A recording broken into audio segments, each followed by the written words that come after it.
Lulun at the Frontier, number 3. The moon is dark, geese fly high. The Chanyu eluded us in the night. Our light cavalry harried their retreat, heavy snow covering their bows and swords. So we continue with the third of the 5-word quatrain Juefu of Lulun that are included in this anthology. We will give no background information about him because we already gave that at the first of these 4 poems and previously when we talked about him. So these different poems about life at the frontiers do not form, in my impression from what I'm reading, a sort of narrative whole with a certain continuity. They're rather more like independent sketches. They could be interpreted as contemporary or in a contemporary spirit, although as we've seen in the previous poem and as we see in the reference to the Chanyu here, which we will comment in a minute, they include archaicizing images, which makes the poems, like atemporal. They could be poems referring to, the Han Dynasty or the period of disunion or the Tang Dynasty itself. So the 2 previous poems were appraisals or praises of a successful general. This poem is rather a praise of a successful army, although not quite as successful as it could be. The poem basically is just telling very briefly and very visually through the images it uses a night episode of warfare. Like the Chinese army has made a night attack trying to capture the emperor of the enemy army of the barbarians, but the emperor has managed to slip away, closely followed and harassed by the Chinese soldiers, and we get this image at the end of the soldiers riding in the night with snow covering their bows and swords. So the harsh climate of the steppe is introduced here. So, warfare poem, perhaps even more explicitly than the previous 2, this one really paints us an image, a glimpse of the sort of skirmishes and battles that took place in the frontiers. So a couple of things before we continue. First thing, the reference to the Chanyu. Now, Chanyu is Shanyu, I'm not sure how you pronounce it. This was the name of the supreme ruler of the main antagonist northern barbarians that the Han Dynasty experienced, the Xiongnu, which have been assimilated by some historians with the Huns that later devastated the declining Roman Empire. But this is not completely sure. This is not completely certain. Now, the Xiongnu appear in the historical chronicles of the Han Dynasty. They were contemporaneous to the Western Han and to the Eastern Han. They were a big threat of the Western Han Dynasty until the military campaigns under Han Wudi destroyed them. And after that, they continued being a problem, but for the most part, at least a part of them became vassals or subject to Chinese hegemony. And the chronicles tell us a lot about these barbarians, and the name of Xiongnu and the name of their ruler, the Chanyu, became typical names that appear in later historical texts applied to foreign barbarians when there were no longer any Xiongnu. And there's a big contrast between the civilized Chinese and their customs and the barbarian Xiongnu and their own customs. Anyway, Chanyu is the name of the supreme ruler of these barbarians, and he wasn't exactly a hereditary position. It remained in the family, but generally the strongest son or cousin of the previous ruler tended to occupy his place. And of course, more than in the case of Chinese rulers, a Chanyu was appreciated for success in war. Now, the scene that is painted here of this ruler of the barbarians running away in the night is not completely invented. We have similar episodes like this that took place during the campaigns of Han Wudi's generals, in which a couple of times at least, I think, the victorious Chinese almost managed, but not quite, to capture the enemy emperor. So the scene painted in this poem is not just a flight of fancy, it is based in historical occurrences.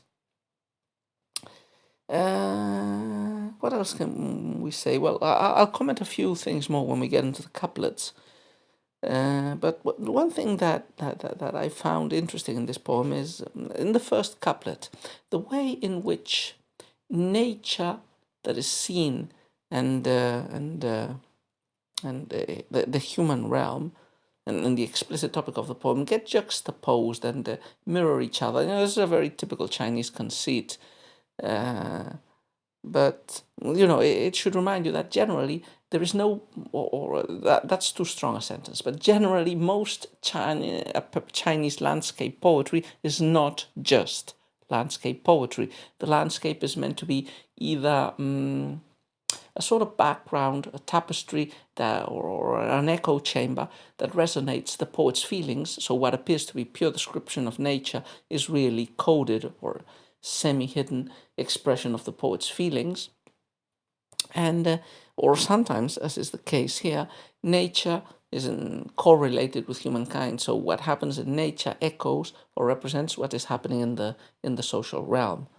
So let's go to the couplet and comment this. So the first couplet was, the moon is dark, geese fly high, the Chanyu eluded us in the night.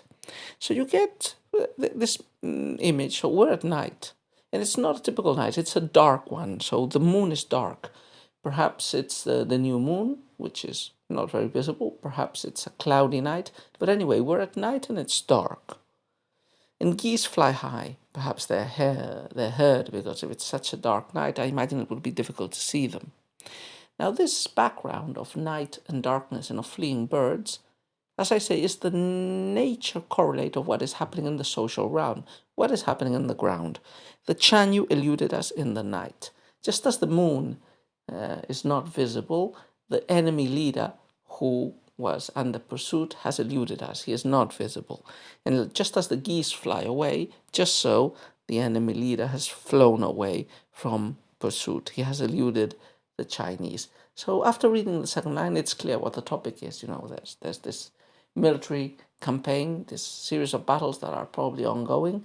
There's a night attack by the Chinese, and the barbarians manage to slip away, which is pretty reasonable, bearing in mind that we're talking about cavalry armies, the northern barbarians, the Xiongnu, and their later successors like the Mongols. They were basically a very mobile, light cavalry, which is, not only useful for making war, it's the sort of people that also live in the steppes and through a nomadic sort of lifestyle. Second couplet, our light cavalry harried their retreat, heavy snow covering their bows and swords. So the Chinese also developed a light cavalry, which it cost them. So again, historical anecdote here. So the Chinese armies during the Warring States period and the early imperial age were basically infantry armies, massive infantry armies, which had massive battles and massed hundreds of thousands of soldiers in their heyday.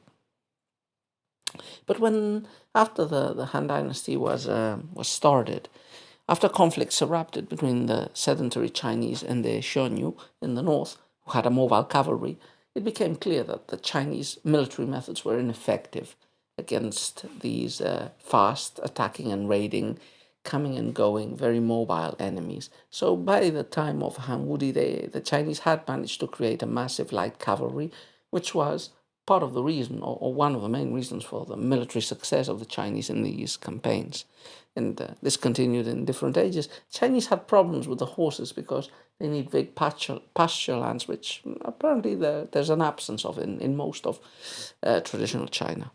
But anyway, the Chinese now have a light cavalry, so they can compete on the same ground and with the same weapons as the barbarians.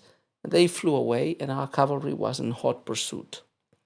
But perhaps the element with the greatest pathos in the poem, we would say, is probably the last image of, the snow, the heavy snow covering their bows and swords. So our cavalry, this image shows the hardship that these Chinese fighters are experiencing in a foreign land with an extreme climate. The climate in the steppes in Mongolia, it's definitely more extreme than in China. Hotter in the summer, much colder in the winter. And this image of the soldiers of the light cavalry rushing on through the night, through the darkness, covered in freezing snow and in terrible cold, with this beautiful but extremely unpleasant and even dangerous mantle of white covering them. This is a really seductive image of both of beauty, but also of hardship. Even though this poem, like the poems in the series, has this slightly epic and exaltative tone of the glories of the Chinese fighting on the frontiers, and this image of the cavalry advancing through the darkness and covered in snow and probably feeling terribly cold, it connects more with this image. Connects more with what we traditionally expect in other Chinese poems that generally focus on the hardships of the life of the soldiers in the frontier and their danger. So, quite an interesting poem. Up to now, I would say, both in its images and its general aspects, I found it the most interesting of Lu Lun's series.